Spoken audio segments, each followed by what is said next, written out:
សាកល្បងដាក់ដបផ្លាស្ទិកចូលទៅក្នុងផុងនោះហើយនិយាយថាបំលែង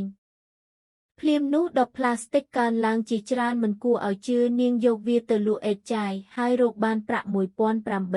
1800នាងសប្បាយចិត្តខ្លាំងហើយគិតថា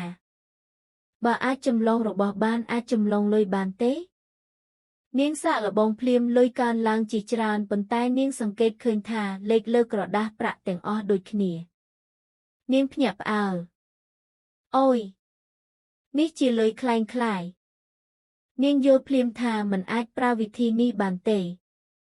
បន្ទាប់មកនាងបានគិតយុទ្ធសាស្ត្រថ្មីនាងយកប្រាក់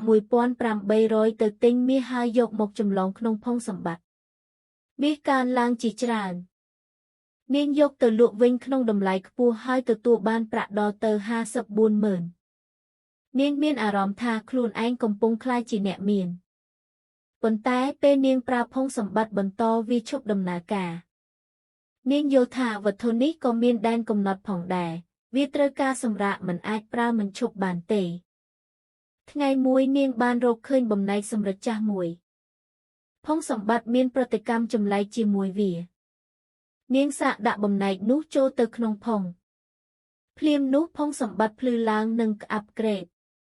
បន្ទាប់ពីអាប់ក្រេតវាមានសមត្ថភាពថ្មីអាចស្គាល់វត្ថុមានតម្លៃអាចរកឃើញសម្បត្តិលាក់លៀមមិនយូរប៉ុន្មាននាងបានរកឃើញភ្លើងសំរឹទ្ធតូចមួយមើលទៅធម្មតាប៉ុន្តែមានអារម្មណ៍ថាវាមានតម្លៃមានបុរសចាស់ម្នាក់មើលហើយនិយាយថានេះមិនមែនធម្មតាទេវាជាវត្ថុបុរាណពីសម័យរាជវង្សហានមានតម្លៃខ្លាំងណាស់នាងភ្ញាក់ផ្អើលហើយសួរថាតើវាអាចលក់បានប៉ុន្មានបុរសចាស់ឆ្លើយថាយ៉ាងហោចណាស់1លានចុងក្រោយនាងលក់វាហើយទទួលបានប្រាក់1លានពេញ